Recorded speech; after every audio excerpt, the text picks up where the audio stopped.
Sonic the Hedgehog is a series that is no stranger to handheld devices, whether it be the Game Boy Advance, the Nintendo DS, 3DS, or even more obscure handhelds like the PSP and the Neo Geo. And it all started in the 1990s with the SEGA Game Gear. Released in October of 1990, with a power level similar to the Sega Master System, this console was more or less the Sega equivalent to the multiple variations of the Game Boy being released around the time, such as the Game Boy Light. Seeing as the mascot of the company debuted less than a year later, there were a lot of Sonic games released for the system, 12 to be exact. And with so many interesting games of varying quality on the Game Gear, I thought we'd take a look at all of them and rank them from worst to best. Something I should mention is how some of the games on this list were also released for the Sega Master System. If a game on the list was also released for the Master System, then that version will factor into the placement of the game, and will most likely be the version I record footage from. And with that, let's properly begin. The absolute worst Sonic game on the Game Gear by a long shot has to be Sonic Blast. This is a game that I downright despise. The level design is flat and uninteresting, the special stages are hardly hidden, especially considering I found two on accident, and besides, most of the time in them is spent trying to battle your own depth perception while trying to collect rings. The controls in this game are especially clunky, the character sprites are massive, which makes platforming difficult, Sonic feels really sluggish to control, which isn't helped by how slow the game feels. The bosses are average. They aren't good per se, but they're playable. However, the one thing that Blast has other games on this list don't is having Chuckles the Enchilada as a playable character. Thing is, having more playable characters just doesn't help when it simply isn't fun to play the levels. But easily the most standout part of this game is the visuals, unfortunately. As the name Sonic Blast suggests, this game was made as a handheld tie-in to 3D Blast on the Sega Genesis and the Sega Saturn, and as such, they made the visuals using a similar tactic to Donkey Kong Country, where they took 3D renders of the characters and converted them into sprites. Unlike Donkey Kong Country, however, Blast looks downright awful. No, visuals do not make or break a game, but still what you're going to be looking at for the whole game, and piled on top of how terrible the rest of it is, this is a game I would not recommend. Fortunately, it's also the only thing on this list that I dislike this much, and it gets far better from here. At number 11, narrowly missing the bottom, is Dr. Robotnik's Mean Bean Machine for the Sega Game Gear. I don't hate this game, but I just don't think it's all that interesting. This is a simple visual remake of the original on Genesis, which itself was a reskin of the game Puyo Puyo. However, there really isn't anything it has going for it over either version. It's still somewhat fun, but there really isn't any reason to play it now that the original is playable on handheld too. At number 10, we have Sonic Spinball for the Sega Game Gear. I'm not going to spend much time talking about this one, seeing as it has the same issues that Mean Bean Machine had. It's a simple remake and not much else, except now it has clunkier controls. The only reason it beat out Mean Bean Machine is because I simply find Spinball more interesting, though both are more or less interchangeable. At number 9, the first game in the category that I consider to be pretty decent, we have Sonic Drift, the first racing game in the series, and frankly, it shows. This isn't a bad game, however. You can choose from 4 characters, those being Sonic, Tails, Amy, and Eggman, each one having a few differences in how they play. There are 4 track themes, each based on levels from Sonic 1. The racing is fairly good, and I actually thought it was pretty fun. The main reason it's down this low is because at random times, I would try to drift and would be hit by nothing, though I could have just been doing it wrong. All in all, Drift is solid, and worthy of number 9. Coming in at number 8, we have Sonic Drift 2. This is a direct improvement from the first game. Fundamentally, it's the same, but now with added characters and stages.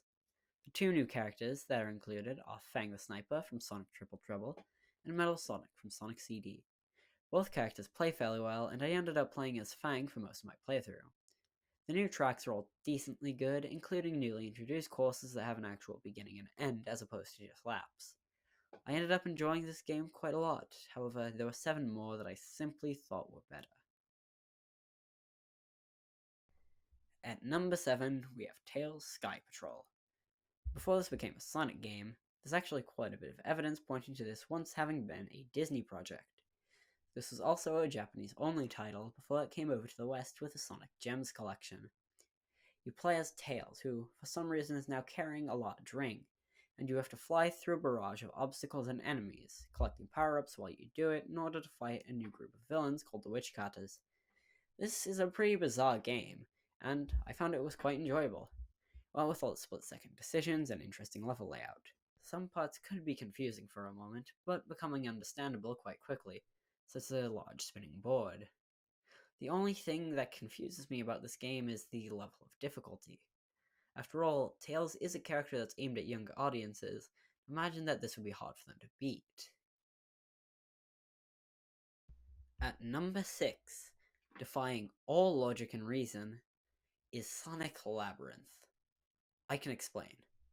This is a game that people seem to absolutely hate, and when I first started, I was certain I would too. But as I played it, I actually started to find it pretty fun. Let's start with the biggest criticism that's often leveled at this game: making Sonic slow. This is an isometric game where you must find 3 keys and make it to the goal in a given time limit. However, when walking around, one thing is incredibly apparent, and that is that Sonic is significantly slowed down compared to usual.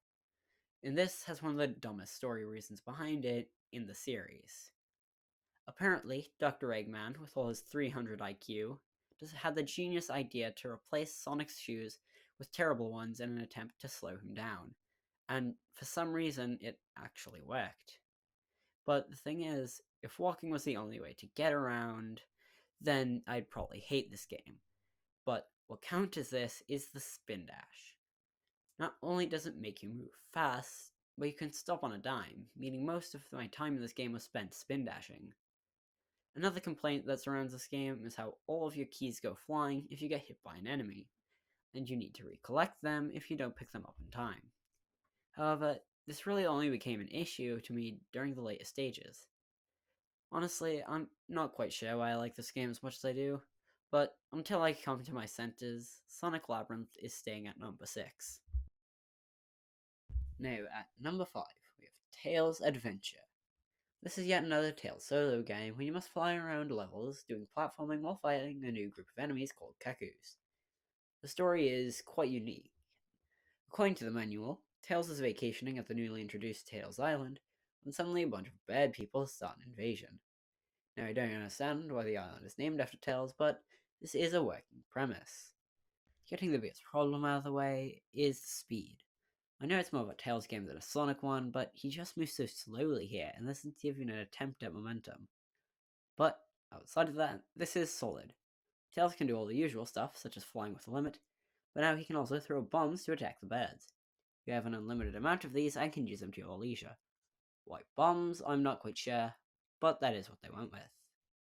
On top of that, there is some pretty simple platforming and occasional puzzle solving, though it is pretty effective. This is a very simple game, and it's probably the least mentioned one on this list, but at the end of the day, it is fun. Personally, I can't wait for Tails Adventure 2. Now, at number 4, we have Sonic the Hedgehog 8-bit, released for the Master System and Game Gear. Unlike Mean Bean Machine and Spinball, this is only partially a remake. There are a bunch of things that are completely original to this game, such as Bridge Zone or removing Sonic's nose in the Game Gear version, which unfortunately did not carry over to the Master System. This is also the first full look that was given of South Island, which was replicated somewhat recently in Sonic Origins. For the first handheld Sonic game and first 8-bit Sonic game, this is really solid, with fun platforming and good visuals. The main reason it's in 4th, however, is because in the grand scheme of things, it really doesn't do a whole lot to stand out much. It's good, yes, but the others I consider to be superior. In 3rd place, we have Sonic Chaos. This is the first game on the list to be considerable as great for the systems it was on. The story is the usual Sonic vs. Eggman shtick, with new details to spice it up, such as South Island sinking into the sea if the Chaos Emeralds aren't acquired, and Eggman wanting to use the Chaos Emeralds to make nuclear weapons. The level design is quite fun, and two completely new power-ups were made just for this game. These being the rocket shoes, which allow you to fly over the level, and spring shoes, which increase your jump height drastically. These help keep the game radically fresh compared to the others.